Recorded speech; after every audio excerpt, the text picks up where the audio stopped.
Sir house में बहुत शोर है, मुझसे कंसंट्रेशन नहीं हो रही है। सर कौम की किस्मत का फैसला होने जा रहा है सर। यहाँ पर कौम से सच बोलें कि कितने लोग गुर्बत की सतह से सर नीचे हैं। अब तो ये हाल हो गया है कि इस कौम ने रिलीफ की आस ही छोड़ दी है। सर अगर ये शिकवा जवाब शिकवा ही चलता रहेगा तो फिर हम घर चले जाते हैं, आपस में बैठ के बात कर लें। जी बोलें आप। शुक्रिया सर।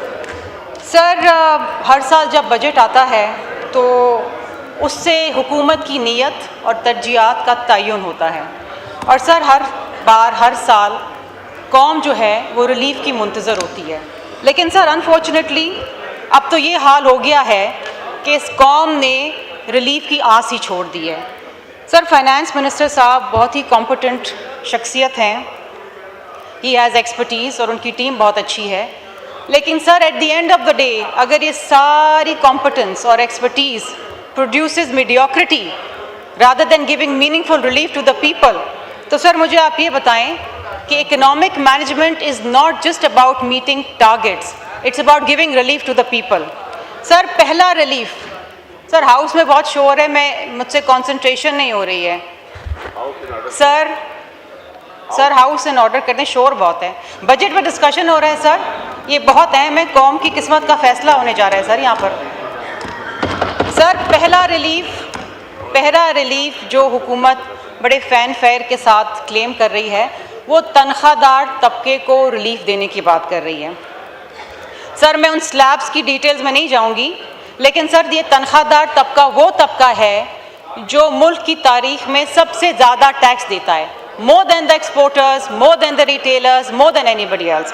सर पिछले साल 2024-25 के अंदर सर 550 बिलियन का टैक्स दिया है तनख्वाहदार तबके ने, और जो रिलीफ इस दफ़ा हुकूमत अनाउंस कर रही है that is merely 50 billion. Sir ये कुछ भी नहीं है।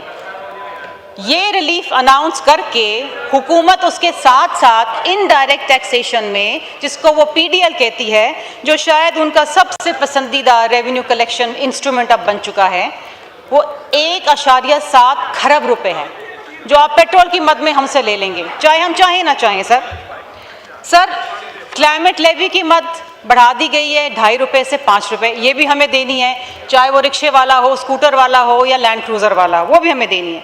सर जो दूसरा मेरा कंसर्न है वो ये है कि सर जो सेल्स टैक्स का 3rd शेड्यूल है उसको एक्सपैंड कर दिया गया है और उसमें 21 कैटेगरीज इंक्रीज कर दी गई हैं, जिसमें सर वो आइटम्स हैं जो लग्जरी आइटम्स नहीं हैं, उनको अब रिटेल प्राइस के ऊपर टैक्स किया जाएगा, जिसमें सर दूध है, दूध के प्रोडक्ट्स हैं, हाउस होल्ड प्रोडक्ट्स हैं, सैनिटरी प्रोडक्ट्स हैं। सर ये तमाम वो चीज़ें हैं जो एक आम शहरी एक आम घरेलू ज़रूरियात के मुताबिक अपने घर में इस्तेमाल करता है।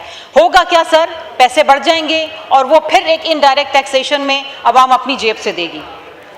सर अनफॉर्चुनेटली ये जो टैक्स का बर्डन है ना, ये चाहे कितना ही कहें कि हम टैक्स नेट बढ़ा रहे हैं, लेकिन इनका एक जो वतीरा है वो ये है कि ये जिनको ऑलरेडी डॉक्यूमेंटेड जो टैक्स पेयर्स हैं उनके ऊपर मज़ीद बोझ डालें।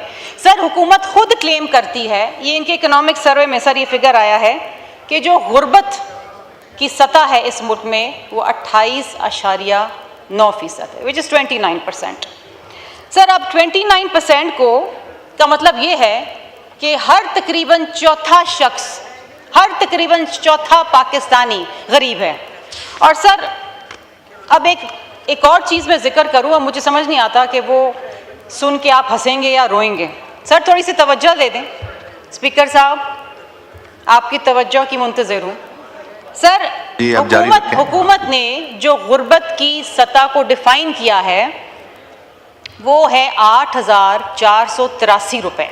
वो ये कहते हैं कि जो शख्स महीने में 8,483 रुपये कमाता है वो अपने महीने की ज़रूरियात पूरी कर सकता है और वो गरीब नहीं है। सर मुझे ये बता दें, यहाँ कोई शख्स बैठा हुआ, और मिनिस्टर साहब यहाँ खुद बैठे हुए, मुझे बता दें क्या 8,483 रुपये में कोई शख्स पाकिस्तान में अपनी माहाना ज़रूरियात पूरी कर सकता है? खाने पीने की अशिया, बिजली, गैस, बेसिक एमिनिटीज़ कर सकते हैं सर?